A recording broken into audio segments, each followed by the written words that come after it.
மல்லி serial episode number 661. ராஜேஸ்வரியை வந்து விஜய் போட்டு லெஃப்ட்டு ரைட்டுன்னு பிடிச்சி செம்மையாக கலாய்ச்சி விட்டு அனுப்பி விட்டுட்டாங்க.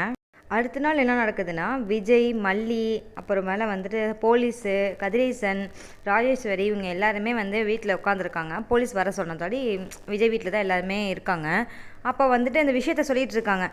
இதே மாதிரி சீரியல் நம்பர் வந்து மாட்டிக்கிச்சு, உங்கள் 2 பேருக்கும் சேர்த்து வச்ச மாதிரி யாராவது பகையால் இருப்பாங்க, அவங்க தான் இதே மாதிரி செஞ்சுருக்காங்க அப்படின்னு சொன்னதோட விஜய்கிட்ட கேட்குறாங்க, யாராவது உங்களுக்கு கெடுதல் செய்கிறவங்க இருக்காங்களா அப்படின்னு சொல்லும் போது அப்படியே ராஜேஸ்வரியை பார்க்குறாங்க. அவங்க விஜய் இதுக்கு சொல்கிறாரு, கெடுதல் செய்கிறவங்க இருக்காங்க, ஆனால் இந்த கேவலமாக செய்வாங்கன்னு கிடையாதுன்னு நினைக்கிறேன். அவங்க வந்து இந்த மாதிரி பணம்லாம் அடிக்க மாட்டாங்களே ஆனால் அப்படின்னு சொல்லிட்டு ராஜேஸ்வரி அப்படியே பார்க்குறாங்க. ராஜேஸ்வரி அப்படியே ஒரு மாதிரியாக விஜயை பார்த்து இது பண்ணுறாங்க. கதிரேசன் என்னன்னா, என் வீட்டுக்கு வந்து காசு அடித்தவன் யாருன்னு தெரிஞ்சுக்கணும், அதுக்காண்டி தான் நான் பார்க்குறேன், யாருன்னு எனக்கு கண்டுபிடிச்சி சொல்லுங்கள் அப்படின்னு சொல்லிட்டு போலீஸ்கிட்ட சொல்லிகிட்ருக்காரு. போலீஸ் வந்து அந்த ஃபோட்டோவை காட்டுறாங்க. அங்கே சிசிடிவி கேமராவில் வந்து எனக்கு ஒரு ஃபோட்டோ மாட்டிக்கிச்சு, இவங்க தான் கொடுத்துருக்காங்கன்னு சொல்லிட்டு அந்த ஃபோட்டோவை வந்து காட்டுறாங்க. அந்த ஃபோட்டோவில் வந்து அவர் ஹெல்மெட் போட்டிருக்கிற வசி ஒன்றுமே தெரியவே இல்லை ஃபேஸ். அதுக்கு வந்து கதிரேசன் ஒன்றுமே தெரியல, இதை வச்சு எப்படி கண்டுபிடிப்பீங்க அப்படின்னு கேட்கும்போது, அதுவாக பைக்கில் வந்து ஒரு ஃபோட்டோ இருக்குது, அந்த ஒரு ஃபோட்டோ வச்சு தான் இப்போ பைக்கை வந்து எங்கே மாட்டினாலும் கண்டுபிடிக்க சொல்லியிருக்கோம், கவலைப்படாதீங்க கண்டுபிடிச்சிடலாம் அப்படின்னு சொல்லிட்டு அவங்க போயிடுறாங்க. விஜய் என்ன பண்ணுறாங்க, ராஜேஸ்வரியை கூப்பிட்டு, ஏன்னா நீ தானே இப்படி பண்ண அப்படின்னு சொல்லிட்டு கேட்குறாங்க. நான் இதே மாதிரிலாம் கேவலமான வேலையெல்லாம் நான் பார்க்க மாட்டேன், நான்லாம் பண்ணேன்னா பெரிய வேலையாக தான் செஞ்சு விடுவேன், தவிர இப்படி சின்ன வேலையெல்லாம் பண்ண மாட்டேன், உன்னை ஒரே தெரியாது காலி பண்ண தான் செய்வேன், ஆனால் பண்ணாமலாம் இருக்க மாட்டேன்னு தைரியமாக சொல்கிறாங்க அவங்க. அதுக்கு விஜயும் பண்ண முடிஞ்சால் பண்ணிப்பார் அப்படின்னு சொல்லிட்டு அவங்களும் தில்லா சவால் விட்டுட்டு அந்த இடத்த விட்டு வந்துடுறாங்க. கதிரேசன் வீட்டுக்கு இப்போ போகிறாங்க. இப்போ கதிரேசன் வீட்டில் வந்துட்டு கதிரேசன் என்ன பண்ணுறாருன்னா, நிஷாட்ட போய் சொல்லிகிட்டு இருக்காரு இந்த விஷயத்தை எல்லாத்தையும். இந்த மாதிரியே வந்துட்டு ஃபோட்டோ கிடச்சிருக்குப்பா அப்படின்லாம் சொல்லிட்டு இருக்கும் போது இதை வந்து என்ன பண்ணுறான்னா, சுடர் வந்து காதில் வாங்கிட்டு இருக்கா. உடனே அவள் என்ன பண்ணுறா, ரகுக்கு ஃபோன் அடித்து இந்த விஷயத்தையெல்லாம் சொல்லிடுவோன்னு சொல்லிட்டு ரகுக்கு ஃபோன் அடித்து சொல்கிறா.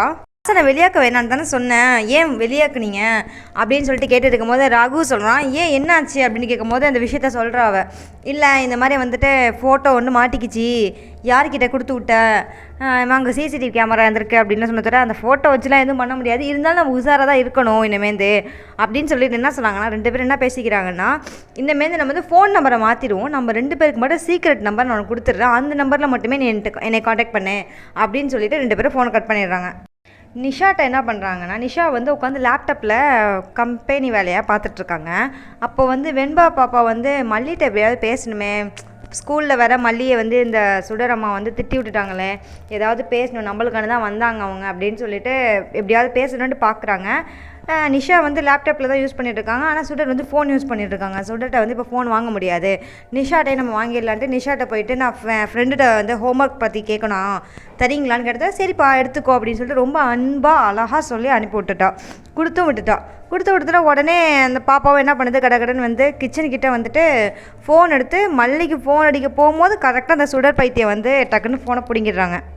இந்த சுடர் பிடுங்கினதோட உடனே நிஷா கேட்குறாங்க, எதுக்கு வந்து அவள்கிட்ட ஃபோனை பிடுங்கினேன், அவள் வந்து ஃப்ரெண்டுகிட்ட பேசணுன்னு தானே கேட்டா பாப்பா, கொடுக்க வேண்டியது தானே அப்படின்னு சொல்லும்போது, இல்லை இவள் வந்து மல்லிகிட்ட தான் பேசுகிறா, ஏதோ நம்ம சாப்பாடே கொடுக்காத மாதிரி மல்லிகிட்ட வந்து பாஸ்தா செஞ்சு எடுத்துகிட்டு வர சொல்லியிருக்கா, இந்த மாதிரிலாம் சொல்கிறா அப்படின்னு சொன்னதோட அப்புறமேல நிஷா வந்து இன்றைக்கி என்னமோ ரொம்ப பொறுமையாக பாப்பாட்ட வந்து பேசுகிறா. என்ன சொல்கிறாங்கன்னா வந்துட்டு, இங்கே பாருமா, நீ வந்து பண்ணுறது சரி தான், ஏன்னா இவ்வளோ நாள் வந்து அவள் உன்னை பார்த்துக்கிட்டா, அதனால நீ அவள்கிட்ட பேசிகிட்டு இருக்க, ஆனால் இப்போ அம்மா வந்துட்டாங்கல்ல, அம்மாட்ட பேச தானே செய்யணும், அம்மாட்ட நீ கேளு, அம்மா உனக்கு எல்லாமே செஞ்சு கொடுக்கும் அப்படின்னு சொன்னதோட அதுக்கு வெண்பா பாப்பா சொல்லுது, எனக்கு அவங்க எதுவுமே செஞ்சு கொடுக்க மாட்டேங்கிறாங்க, எப்போ பாரு ஃபோன் தான் பார்த்துக்கிட்டே இருக்காங்க, அதனால தான் நான் மல்லிகிட்ட கேட்குறேன் அப்படின்னு சொன்னதோட உடனே நிஷா வந்து சுடரை பார்த்துட்டு, சரி இனிமேந்து அவள் வந்து ஒழுங்காக பார்த்துப்பா, நான் வந்து சொல்கிறேன் அம்மாட்ட, நீ இனிமேந்து அங்கே ஃபோன் அடித்து எதுவும் கேட்காத, எதாக இருந்தாலும் நீ இங்கேயே கேட்டுக்கோ பாப்பா அப்படின்னு சொன்னதோட ஹோம்ஒர்க்கு அப்படின்னு எல்லாமே நாங்களே உனக்கு சொல்லித்தரோம் எல்லாமே அப்படின்னு சொல்லிட்டு முடிச்சிடுறாங்க.